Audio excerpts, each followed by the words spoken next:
can trust me. I'm not going to give you I'm not going to mislead you. You know, I'm a lawman. But they're going to have this fight, Chris. No, they're not. Well, no, hold on. I'm not going to discuss that with you because I've just said the fight doesn't happen. What it seems to mention is also a factor. Conor Benn being the younger man at his prime, yeah? Chris Eubank Sr. has publicly voiced his strong opposition to the proposed fight between his son, Chris Eubank Jr., and fellow British boxer Conor Benn, particularly under the original conditions set. His main concern revolves around the contracted catch weight of 157 pounds, which is significantly below Eubank Jr. As natural fighting weight, Eubank Sr. has made it clear that he cannot and will not allow his son to drop to such a low weight, citing serious health risks. He believes that forcing a fully developed middleweight or super middleweight like Eubank Jr. to cut down to 157 pounds could be dangerous, especially due to the risks of dehydration and strength loss commonly associated with extreme weight cuts. Yeah. If he's fighting at 168, you go ahead and do what, but you cannot come down to 160. I will not allow that. I will not allow it, or let me rephrase it. May the divine providence not allow that fight to ever happen. Okay? You are to stay at 168. And, Matchroom, let Conor go and have his illustrious career here in the United Kingdom and then in the United States because he beats them all. That's how fantastic I think he is. I've always backed that young man. I've always backed you, Conor. I've always backed you. Okay? You're sensible. If it's true that you've said things about me which are not complimentary, I don't mind that. Chris Eubank Sr. has attributed the initial cancellation of the fight between Conor Benn and his son to what he describes as divine intervention, implying that fate, or a higher power, stepped in to stop something that wasn't meant to happen. He emphasized that it was his decision to halt the fight, speaking from the perspective of both a father and a former world champion. While he respects Benn's abilities, Eubank Sr. expressed concern about those in Benn's camp, suggesting their priorities might lie more with profit than with the fighter's long-term safety.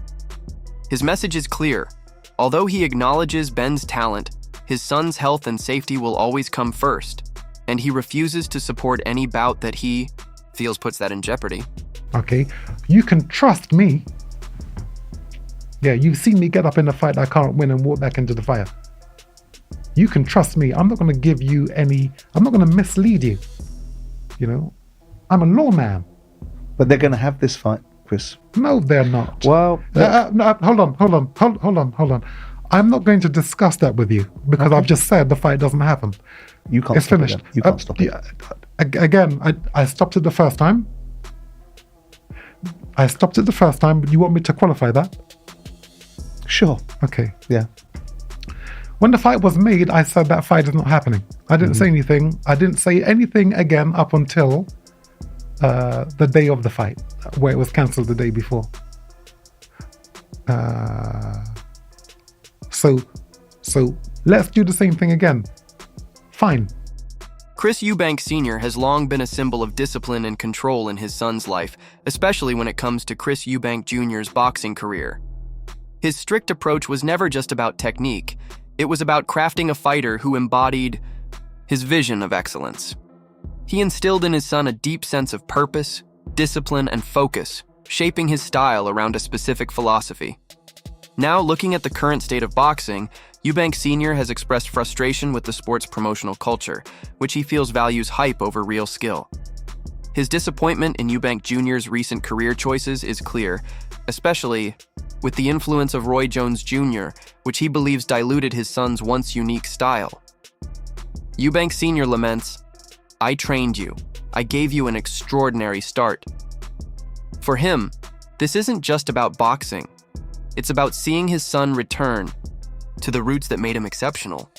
Would the public be interested in such a fight? Unfortunately, because promoters have been constantly rinsing the public with these fights, which actually are about names, not about abilities. So, they would take an interest in this fight. I think it's okay for me to actually say this. I trained you. I brought you up in this. boxing. I gave you an extraordinary start. That is based on your ability to box. The style that you had was incredible. Chris Eubank Jr. has been open about the complexities of his relationship with his father. Growing up under his father's intense guidance, he often felt the burden of high expectations and strict discipline. Eubank Jr. has shared that this control, particularly during his formative years, shaped much of his personality and actions, sometimes resulting in rebellion and frustration. His struggles in school were partly a consequence of this rigid upbringing, which left little room for self-expression or typical childhood development. While he acknowledges his father's pivotal role in his boxing foundation, there's also a lingering conflict. Even as an adult, Eubank Jr. feels his father's presence and control, especially when Eubank Sr. claims credit for who he's become.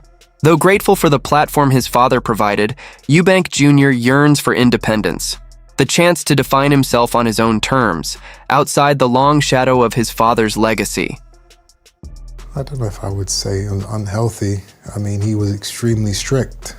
I got away with nothing. If I messed up in school, if I didn't do a chore, if I got into a fight with my brothers, there was physical punishment, whether it was a belt, whether it was a cane, whether it was, a slap. Back then, in the 90s, that was how you disciplined your kids. So that is where my fear obviously originated from, having to deal with that. But again, that type of punishment and that type of upbringing, that type of strictness, it made me who I am today. It prepared me for the brutality of the sport of boxing. Chris Eubank Sr. has consistently expressed that he believed his son had the potential to become one of the greatest boxers of his generation. Reflecting on their journey, he now feels a deep sense of disappointment, believing that Eubank Jr. failed to reach his full potential by straying from the guidance and principles he provided. According to Eubank Sr., if his son had stuck to the training methods and style he taught him, he could have become a dominant force in the sport. His frustration stems not just from missed titles, but from the wasted promise he saw in his son. He firmly believes that the strategy and discipline he instilled were tailored for greatness, but Eubank Jr.'s reluctance to fully embrace them led to underachievement. For Eubank Sr., success in boxing comes down to discipline, trust in your training and learning from experience, qualities he feels his son overlooked, ultimately limiting his rise. If you don't listen, you're gonna feel. So now he's not listening when you're winning. He can't win. He has never. He can't win now, can he? He hasn't. Sorry, he has never listened. Make your mind up, Chris. 1 minute. No, I've made up my mind. You're just hearing it for the first time. Okay. He's never listened. He's my son. I know what he is. I know, better than all of us.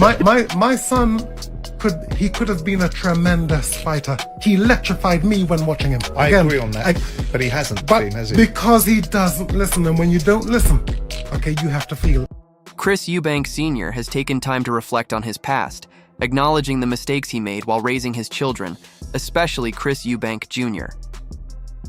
In a rare moment of vulnerability, he admitted that his overly strict and controlling parenting style may have strained their relationship.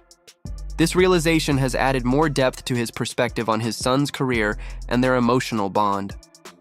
Eubank Sr. confessed that his biggest regret was not fostering a more open and understanding relationship with his son, one that could have shaped both their personal and professional dynamics differently. Their relationship became even more complicated after Eubank Jr. chose to break away from his father's guidance and chart his own path in boxing, a move that felt like betrayal to Eubank Sr., who believed in the greatness of the system he built. Despite their rift, Eubank Sr. continues to want the best for his son. His reflections now carry the weight of missed opportunities and a wish that, perhaps with a more balanced approach, they could have avoided the emotional fallout that has defined much of their journey. That's funny. My biological children. Move on. What have you been wrong about with your biological You asked me the question, I gave you the answer. That's private. Move on. What's your biggest regret? My son asked me, Sebastian, he said to me, Dad, we were in Marylebone. He said, Dad, let's go and smoke a spliff together and walk around the block. Let's walk around the block and smoke a spliff together. The greatest offer of my life I turned down because I was broke. I did something unspeakable. What was the unspeakable thing you did? Not your business. How dare you? If Don't ask, you don't get. You should know. It's called discernment. I've brought you close enough for you to understand. Be careful to question me, young man. Know your place. Veteran trainer Don Charles recently shared his thoughts on the upcoming fight between Chris Eubank Jr. and Conor Benn, echoing many of Chris Eubank Sr.'s concerns. Charles pointed out that key factors such as age, weight, and physical prime are crucial to understanding the matchup. He emphasized that Benn, being younger and in the prime of his career, could have a significant advantage.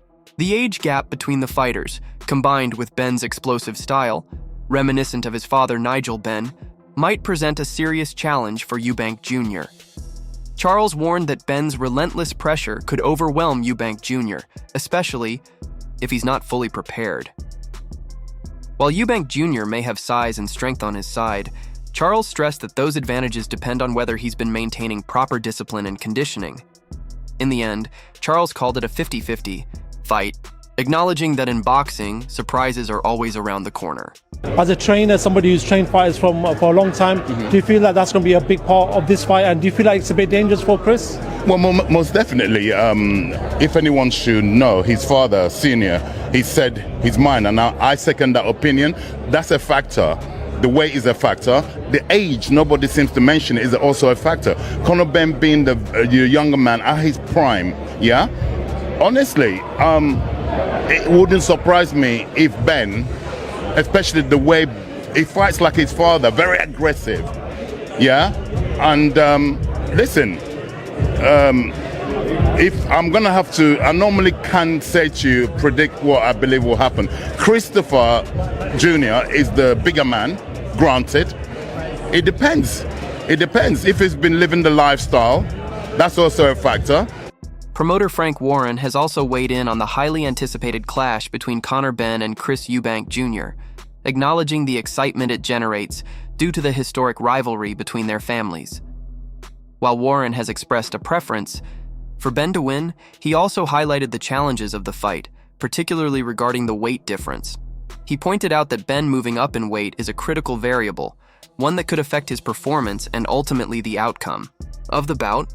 Despite Eubank Jr.'s physical advantages in size and strength, Warren stressed that it's up to the teams and the sport's governing bodies, not outside opinions, to determine if the fight should proceed safely. While he admitted the fight might not be a perfect technical matchup, he noted that the public demand for it is what's driving the business forward. Get yourself. Frank, you've made it clear that you'd like to see Conor Benn knock out Chris Eubank Jr. You've made it clear who you want to see win that fight. How do you actually see the fight playing out, and what have you made of Chris Eubank, the way that he's carried himself in the build-up? First of all, we all talk about the best fight and the best. That's not the best fight and the best, but it's a fight. There's a demand for it from the public because of their history. So that's why it's selling so well and doing so much business. How do I see it playing out? I don't know if Conor can give away the weight. I don't know. I hope he can. Do you agree with Chris Eubank Sr. where he says that the fight is unsafe to make due to the weight? That's up to his